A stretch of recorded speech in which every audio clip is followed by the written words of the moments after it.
Welcome students. 12th Computer Science Unit 3 9th chapter List to Fields Sets Dictionary. இந்த சாப்டர்ல நம்ம இதுக்கு முன்னாடி வீடியோல பார்த்தோம்னா ரிவர்ஸ்ல ஒரு எலிமெண்ட் லிஸ்ட் ஆஃப் எலிமெண்ட் எப்படி பிரிண்ட் பண்றது பத்தி பார்த்தோம். அதுக்கு முன்னாடி வீடியோல பார்த்தோம்னா ஆர்டரா லிஸ்ட் ஆஃப் எலிமெண்ட் எப்படி பிரிண்ட் பண்றது பத்தி பார்த்தோம். இப்போ இந்த வீடியோல நம்ம என்ன பார்க்க போறோம்னா லிஸ்டிங் லென்த். ஒரு லிஸ்ட் கொடுத்தாங்க, ஒரு கிளாஸ்ல how many students வந்து உட்கார்ந்திருக்காங்க இருக்கிறாங்க அப்படின்றத கவுண்ட் பண்ணி சொல்லணும். இப்போ தோராயமா சொல்ல முடியாது, ஒரு 20 பேருக்கு அப்படின்னு முடியும். அப்போ அக்யூரேட்டா நம்ம அட்டெண்டன்ஸோட பேஸ் பண்ணி கொடுத்துருப்பாங்க 50 ஸ்டூடெண்ட்ஸ். அப்போ ஏற்று எடுத்துட்டு என்ன இருக்கும், ஒரு 48 ஸ்டூடெண்ட்ஸ் அப்படின்னு சொல்லி. இப்போ ஏற்றி எடுத்துட்டா ஒரு 42 ஸ்டூடெண்ட்ஸ் அப்படின்னு சொல்லியிருக்கோம். இப்போ அக்யூரேட்டா நம்ம என்ன பண்ணணும், லிஸ்ட் ஆஃப் ஸ்டூடெண்ட்ஸ் எத்தனை அப்படின்றத அந்த லென்த்தை பேஸ் பண்ணி சொல்ல முடியும். அதே மாதிரி ஒரு லிஸ்ட் ஆஃப் எலிமெண்ட் நான் கொடுத்துட்டா அந்த லிஸ்ட் ஆஃப் எலிமெண்ட் எத்தனை எலிமெண்ட் அந்த லிஸ்ட்டுக்குள்ள இருக்கிறது அப்படின்னு கவுண்ட் பண்ணி சொல்லக்கூடியதா அந்த LEN அப்படின்ற ஒரு ஃபங்க்ஷனை பயன்படுத்துறோம். அந்த வீடியோ தான் நம்ம பார்க்க போறோம். ஸோ அப்போ எத்தனை எலிமெண்ட் அப்படின்னு சொல்லி கவுண்ட் பண்ணி சொல்றதுக்கு அதுக்கு ஒரு ஃபங்க்ஷனை பயன்படுத்துறேன். அந்த ஃபங்க்ஷன் நேம் தான் LEN, len of function சொல்றோம். len of function. அப்ப LEN உடைய ஃபுல் ஃபார்ம் அப்படின்னா லென்த். சோ அதோட நீளத்தை அளந்து காமிக்கக்கூடியது. இப்போ ஃபார் எக்ஸாம்பிள் ஸ்கூல் இருக்குன்னு வச்சுக்கோ. அப்ப ஸ்கூல் இருக்குன்னா மொத்தம் எத்தனை லெட்டர்ஸ், SCHOOL அப்படின்னா மொத்தம் எத்தனை லெட்டர்ஸ், 1 2 3 4 5 6. அப்ப 6 னு சொல்லி கவுண்ட் பண்ணி சொல்றோம் அந்த எக்ஸாம்பிள்ல. ஓகேவா? சோ அதே சேம் ஆனா வந்து நம்பர் ஆஃப் கேரக்டர்ஸ் அப்படின்னு கேக்குது. இங்க வந்து பார்த்தா லிஸ்ட் ஆஃப் எலிமெண்ட் எத்தனை அப்படின்னு சொல்லி கவுண்ட் பண்ணி சொல்றதா இந்த ஃபங்க்ஷனுடைய work. length of function in the Python used to find the length of a list. ஒரு லிஸ்டுக்குள்ள how many லிஸ்ட் இருக்குது அப்படின்னு சொல்லி அதோட லென்த்தை ஃபைண்ட் பண்ணி கண்டுபிடிக்கிறது. அப்ப லென்த்தை வந்து கண்டுபிடிச்சு சொல்லக்கூடியதா the length of function வரும். நெக்ஸ்ட் இது எங்க ஆரம்பிக்க பாருங்க. length of function is used to set of upper limit. அதாவது ஒரு குறிப்பிட்ட லிமிட் வரைக்கும் in a loop read to all the elements of list. ஒரு லிஸ்டுக்குள்ள கூடிய எலிமெண்ட்டை எத்தனை சொல்லி ரீட் பண்ணி அதுக்கு அப்புறம் என்ன பண்ணனும், செட் பண்ணி பயன்படுத்தக்கூடியதான் length of functions. If a list of contains another list as its element. அப்போ ஒரு லிஸ்டுக்குள்ள ஒரு லிஸ்ட் வச்சுக்கோ, அந்த லிஸ்ட் என்ன பண்ணனும், ஒரே எலிமெண்டா தான் எடுத்துக்கணும். அப்ப length of அதாவது length of function returns the inner list a single elements. அப்ப length of function என்ன பண்ணும், ஒரு சிங்கிள் எலிமெண்ட்ஸ் அந்த இன்னருக்குள்ள உள்ளுக்குள்ள என்ன பண்ணும் எடுத்துக்கும். சோ திரும்ப ரிட்டர்ன் பண்ணும். இது வந்து பார்த்தா இது டெஃபினிஷன் length of function உடைய டெஃபினிஷன். மேபி have 1 மார்க்ல இருக்கலாம், क्वेश्चन பேப்பர்ல இருக்கலாம். ஓகேவா? length of function உடைய பர்பஸ். அதுக்கு எக்ஸாம்பிள் ஒன்று சொல்லிருக்காங்கல. சோ ஈஸியான ஒரு எக்ஸாம்பிள், ரொம்ப புரிஞ்சிக்கிற எக்ஸாம்பிள். நீயே கூட நம்ம ஸ்டூடண்ட்ஸ் ஆக போனா நீயே கூட ஓனாவே எழுதலாம். பைதான் ப்ராம்ப்ட் ஆபரேட்டர் யூஸ் பண்ணி my favorite name. அப்போ உங்களுடைய ஃப்ரெண்ட் பேர் கொடுக்கலாம். ஃபார் எக்ஸாம்பிள் மதன்குமார், உபேந்திரன் அப்படி சொல்லிட்டோம்னா உங்க ஃப்ரெண்ட் சர்க்கிள் இருக்கும் நிறைய நேம் இந்த யூஸ் பண்ணிக்கலாம். ஆனா நான் என்ன சொல்றேன்னா, என்ன எக்ஸாம்பிள் சொல்றேன்னா my subject அப்படின்ற ஒரு வேரியபிள்குள்ள என்னென்ன லிஸ்ட் ஆஃப் எலிமெண்ட் வச்சிருக்கு பாருங்க. தமிழ் டபுள் கோர்ஸ் பேஸ் பண்ணி தான் கொடுக்கணும், ஏன்னா நம்ம ஒரு ஸ்ட்ரிங்கா கொடுக்கறோம். இங்கிலீஷ். அப்ப பாருங்க, இதுக்கு முன்னாடி சொன்னேன் லிஸ்ட் என்னன்னு சொல்லி. a list is a constructed placing the expression within a square bracket separated by comma. அதாவது ஒரு லிஸ்ட் இருக்குன்னா ஸ்கொயர் பிராக்கெட்டுக்குள்ள தான் இருக்கணும். அப்ப ஒவ்வொரு எலிமெண்ட் இடையில என்ன இருக்கணும், செப்பரேட்டா பிரிச்சு காமிக்கிறது கமா இருக்கணும். It's very important. 1 mark and 2 mark 3 mark. மறந்துடாதீங்க. அப்ப நான் ஒரு ஸ்கொயர் பிராக்கெட்டுக்குள்ள ஒரு வேரியபிள் அறிவிக்கிறேன், அதை டபுள் கோட்ஸ் இது ஸ்ட்ரிங்கா எடுத்துக்கலாம் சொன்னேன். அப்ப ஸ்ட்ரிங் கமா, இங்கிலீஷ் இது ஒரு ஸ்ட்ரிங் கமா, கம்ப்யூட்டர் சயின்ஸ் இது ஒரு ஸ்ட்ரிங் கமா, மேத்ஸ் அப்படி சொல்லி போட்டுருக்கேன், இது ஒரு ஸ்ட்ரிங். கெமிஸ்ட்ரின்றது நான் ஷார்ட்டா எழுதுறேன், இடல்ல தர. அதுக்கு பிசிக்ஸ் நான் ஷார்ட்டா எழுதுறேன், இடல்ல தர. சரியா? அந்த ரீசன் சொல்லிருக்கேன்.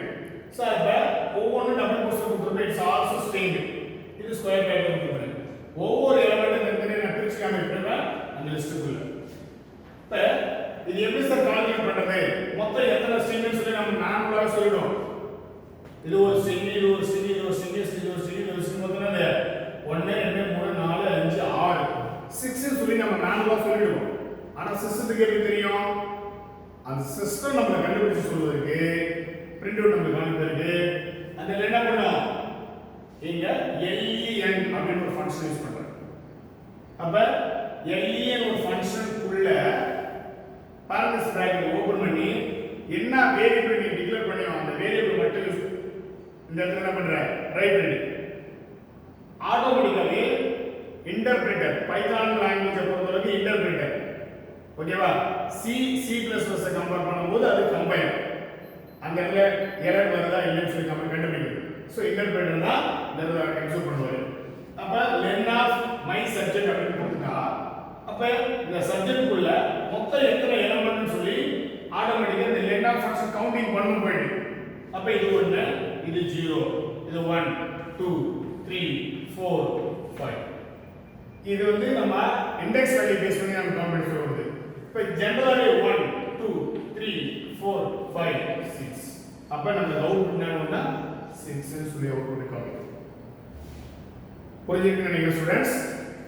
ஈஸியான ஒரு கான்செப்ட் தான். நெக்ஸ்ட்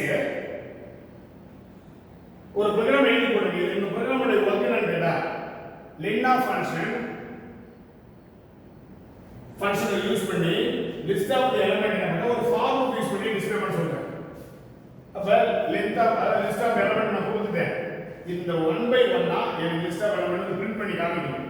அப்ப பிரிண்ட் பண்ணி காமிக்கிறது பாருங்க, my subject equal Tamil, English, computer science, maths அப்படின்னு சொல்லி ஒரு 4 எலிமெண்ட் நான் டிக்ளேர் பண்ணிக்கிறேன்.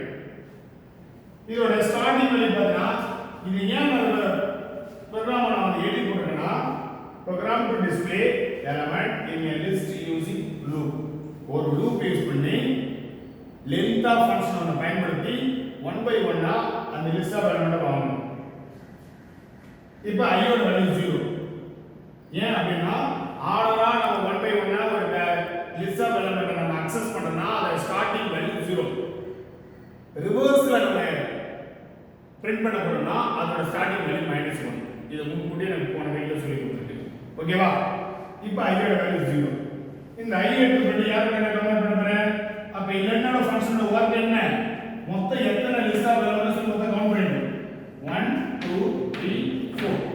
அப்ப இந்த இடத்துல என்ன இருக்கும்? 4 இருக்கு. அப்ப my subject மொத்தம் எத்தனை இருக்குது? 4 இருக்கு. 4 கூட இந்த இடத்துல என்னது? i யோட வேல்யூ என்னது? 0. அப்ப 0 less than 4 அப்படி சொல்லி கம்பேர் பண்ணனும். எப்படி கம்பேர் பண்ணனும் புரியுதுங்களா கம்பேரிஷன்? அப்ப 4 less than 0 வா? 4 விட 0 சின்னதா? அப்ப கண்டிஷன் செக் பண்ணனும். கண்டிஷன் ட்ரூ ஆனா பிரிண்ட் ஸ்டேட்மென்ட் என்ன இருக்குது? print of my subject i இருக்குது. i யோட பொசிஷன் என்ன இருக்குது? 0 இருக்குது. அப்ப 0 0th பொசிஷன் என்ன இருக்குது? தமிழ் சப்ஜெக்ட் மார்க் பிரிண்ட் ஆகும். இதுதான் ஃபர்ஸ்ட் ஸ்டெப். பாருங்க மறுபடியும் ஃபர்ஸ்ட் ஸ்டெப் ஒரு மறுபடியும் சொல்லணும்னா ஏன்னா நான் ப்ரோகிராம் எக்ஸிக்யூட் பண்ணேன். நான் ஸ்டெப் ஸ்டெப்பா எழுதி போட்டுருக்கேன். ஸ்டூடண்ட்ஸ் நல்லா புரிஞ்சுக்கோ. ஒரு டைம்க்கு ரெண்டு டைம் நீ ரீட் பண்ணி பார்த்தா மட்டும் தான் உனக்கு என்ன ஒரு ப்ரோகிராம் புரியும். ஒரு டைமே பார்த்து புரியலன்னு சொன்னா கண்டிப்பா புரியாது.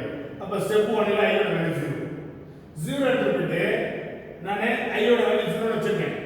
இந்த இடத்துல லெஸ் தென் ஆபரேட்டர் பயன்படுத்துறேன். len of my subject போது மொத்தம் எத்தனை சப்ஜெக்ட் இருக்குது? 1 2 3 4. அது ஆட்டோமேட்டிக்கா len of ஃபங்க்ஷனோட வொர்க் நாம என்ன கண்டுபிடிச்சி 4 ன்னு சொல்லிடுறோம். ஏன்னா முன்னாடி நான் அத சொல்லிட்டு தான் நான் ஒரு எக்ஸாம்பிள் நடத்துறேன். புரியுதா? அப்போ 4 விட 0 சின்னதா? Condition true. ட்ரூ அப்படிங்கும்போது பிரிண்ட் ஸ்டேட்மென்ட் என்ன கொடுத்திருக்கேன்? மை சப்ஜெக்ட் ஆஃப் I இருக்குது. I என்ற பொசிஷன் என்ன இருக்குது? 0. அப்போ மை சப்ஜெக்ட் ஆஃப் 0ன்ற அப்ப 0th பொசிஷன் என்ன இருக்குது? தமிழ். அதான் நான் அவுட் பண்ணிருக்கோம். மை சப்ஜெக்ட் ஆஃப் 0 என்பது தமிழ். ஃபர்ஸ்ட் ஸ்டெப் புரிஞ்சுக்க நினைக்கிறேன். சரி, நெக்ஸ்ட் ஸ்டெப். இப்போ இந்த இடத்துல இன்கிரிமெண்ட் பண்ணிட்டு அந்த ஸ்டெப்க்கு போகணும். ஏற்கனவே I யோட வேல்யூ 0. 0 + 1 என்ன வரும்? 1. இப்போ I யோட வேல்யூ 1. நான் இங்க ஃபில் பண்ணிருக்கேன். I யோட வேல்யூ = 1 சொல்லி நான் மென்ஷன் பண்ணிருக்கேன். இப்போ இந்த இடத்துல ஏற்கனவே நமக்கு தெரியுமே. அதாவது மை சப்ஜெக்ட் அப்படிங்கிறது எத்தனை எலிமெண்ட் இருக்கு மொத்தம்? 4 எலிமெண்ட் இருக்குது. அப்ப அந்த 4 I less 4 விட 1 சின்னதா சொல்லி செக் பண்ணனும். Condition true. ட்ரூன்னு போது இந்த இடத்துல மை சப்ஜெக்ட் ஆஃப் 1 னா 1th क्वेश्चन என்ன இருக்குது? இங்கிலீஷ். அப்ப இங்கிலீஷ் அப்படிங்கிற சப்ஜெக்ட் உங்களுக்கு இந்த இடத்துல பிரிண்ட் ஆகும். அது வந்து இன்கிரிமெண்ட் ஆகும். ஏற்கனவே I யோட வேல்யூ 1. 1 + 1 என்ன வரும்? 2 ஆ மாறும். இப்ப இந்த இடத்துல 2 போட்டுக்க பாருங்க. I யோட வேல்யூ 2. இப்ப ஏற்கனவே மை சப்ஜெக்ட் ஒரு எத்தனை எலிமெண்ட் இருக்குது? 4 எலிமெண்ட் இருக்குது. இப்ப I less than 4. அப்ப 4 ஓட வேல்யூ 2. 2 less than 4. 4 விட 2 சின்னதா. அப்ப கண்டிஷன் ட்ரூ தான். ட்ரூ அப்படிங்கும்போது மை சப்ஜெக்ட் ஆஃப் 2. அப்ப I யோட வேல்யூ 2 னா 2ன்ற பொசிஷன் என்ன இருக்குது? இங்க பாருங்க 2ன்ற பொசிஷன் இருக்கு கம்ப்யூட்டர் சயின்ஸ் அப்படி சொல்லிருக்கு. மை சப்ஜெக்ட் ஆஃப் 2 அப்படிங்கிற பொசிஷன்ல கம்ப்யூட்டர் சயின்ஸ் அப்படி சொல்லி பிரிண்ட் ஆகும். அதுக்கு I யோட வேல்யூ 2 + 1 என்ன வரும்? 3 ஆ மாறும். 3 எடுத்துக்கிட்டு நல்லா பாருங்க 3 எடுத்துக்கிட்டு இந்த 4 கூட கம்பேர் பண்ணுங்க. ஏற்கனவே I யோட value 3. 3 less than or equal to 4 ஆ? 4 விட 3 சின்னதா. Condition true. ட்ரூ ஏன் இந்த 1 4 வருது எல்லாம் ஏற்கனவே சொல்லிட்டேன். மொத்தம் எத்தனை எலிமெண்ட் அப்படிங்கிறது உங்களுக்கு கவுண்ட் பண்ணி சொல்றேன். அதனால நான் 4 ன்னு சொல்லி கவுண்ட் பண்ணிட்டு வந்துட்டேன். இப்ப கண்டிஷன் ட்ரூ அப்படிங்கிறது மை சப்ஜெக்ட் ஆஃப் 3 இருக்கும். 3 ன்ற क्वेश्चन என்ன இருக்குது? மேத்ஸ் இருக்குது. அப்ப மேத்ஸ் இல்ல. அதுக்கு அடுத்து I = I + 1 என்பது அப்ப 3 +